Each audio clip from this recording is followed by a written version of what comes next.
Hi, this is Christina Morrison with Transit Talk, and I am coming to you live from inside of the Center for Collaboration in Rockledge, Florida, and I am joined today with Kristin Bakke, who is the CEO and president of LEAD Brevard, and today we're going to be talking all about social infrastructure in Brevard County. So, Kristin, thank you so much for joining us today. Thank you. I'm delighted to be here. What can you tell us about the LEAD Brevard program? Well, LEAD Brevard is actually the organization, and we're a nonprofit, and we've been in Brevard County. The first class of Leadership Brevard graduated in 1986. So this current class will be the group of 2019, and every class considers themselves the best class ever. That's our tagline, like headways are for you. Very true. And really, what's the mission and the purpose behind LEAD Brevard, here in the county? What is the class learning about throughout the year? Okay, well, that's a great question. Thank you. The mission of LEAD Brevard is working together to strengthen our community by inspiring people to lead. And one of the ways we do that is through our flagship program, Leadership Brevard. It's a group of 60 mid-career adults. They meet 8 full sessions once a month for 8 months, and every day is thematic. Today's theme is social infrastructure. So we're talking about our Brevard social infrastructure, from transportation to our homelessness and affordable housing issue. Dr. Mullins will be here later to talk about education. We've got a healthcare conversation, and we started off this morning talking about the Space Coast Health Foundation here, who owns this lovely building and is also known as the Center for Collaboration. And we had a conversation about board governance. Okay. All in 6.5 content hours. Wow. So today, it's lunchtime right now, but you still have the whole rest of the day. Afternoon, and followed by a networking social event that class members organize. Great. So this morning, tell us a little bit about what the class did when it came to the public transit, and you also the human health and human services. Tell us about the ride on the buses this morning. Okay, well, there were 2 buses, and thank you again for being part of making that happen.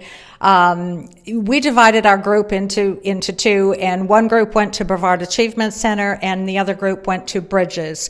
Both of those nonprofits in our community serve a disabled population, and they're very close together geographically, so we were roughly able to simulate the same experience for each half of our group. But it was important on 2 fronts. One is I want our participants to have an on-site tour and have some information directly from the persons who are running those important non-for-profits. And second of all, I wanted them to experience the bus transportation, which is an issue in the disabled population, but is also an option for choice riding for people who may choose to ride the bus for different reasons. That's right. And how many of the class members today had rode on the public transit system here in Brevard County? Well, and I don't know if I should be embarrassed or grateful, one of the two, because when I asked that question, actually nobody. Wow. And we probably today have 55 Brevard residents with us, and unfortunately, not one of them had a recent bus experience. We had to go back to school bus days. Wow, so they really got to see firsthand today. What were some of the comments after their first time?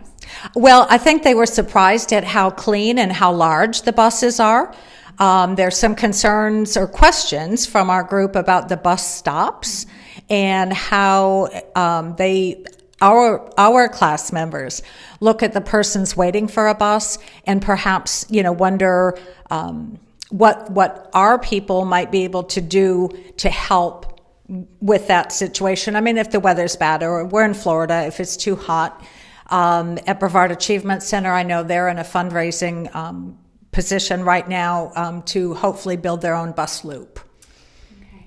So to that, why is it so important that the LEAD Brevard class is learning about these things? That they're writing the public transit system or learning about that. Why do you feel that's so important? Well, we are developing and connecting the next generation of leaders. We have an age demographic in Leadership Brevard that goes from a very early 30s to probably a mid 60s. They're active, engaged citizens. They're voters. They're taxpayers. So we have a responsibility to help them understand the issues in the community, to connect with people like yourself and your team today. So, that's the top level face of the transportation system in Brevard. And then thirdly, to figure out where they personally connect with their personal passion and their time, talent, or treasure, or better yet, all three, that they can get involved in an issue that speaks to them, either personally and or with the backing of their company. Great. This is where some new ideas and collaboration are going to come about. So, Kristin, were there any other highlights that you wanted to share from today's experience, or maybe what's still to come this afternoon? Well, again, I haven't been on a bus until today. And I've now lived in Brevard County for, a few years. And so I was happy to have that experience. The last time I was on a bus, probably I was a college student, and I'm not about to tell you how long ago that was.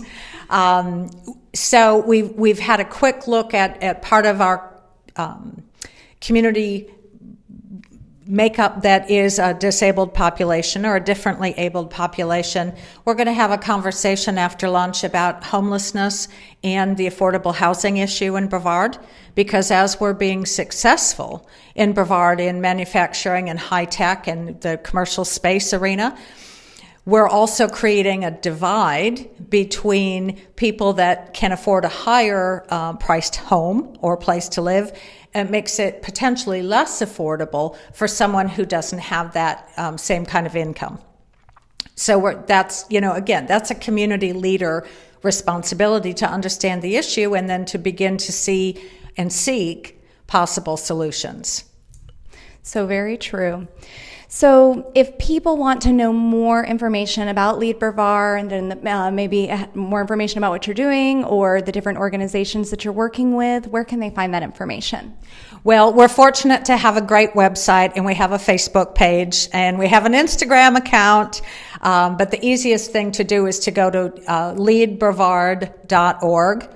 That's our website, and it's got all of our programs and contact information. We are already pre-registering people for the next class of Leadership Brevard, which doesn't actually begin until the fall of 2019, but we have been oversubscribed for the last 3 or 4 years and are delighted to have that many people interested in the Leadership Brevard program. We run a leadership skills program called Leadership Essentials, and we also have alumni programming for all the people that have graduated, again, since 1986.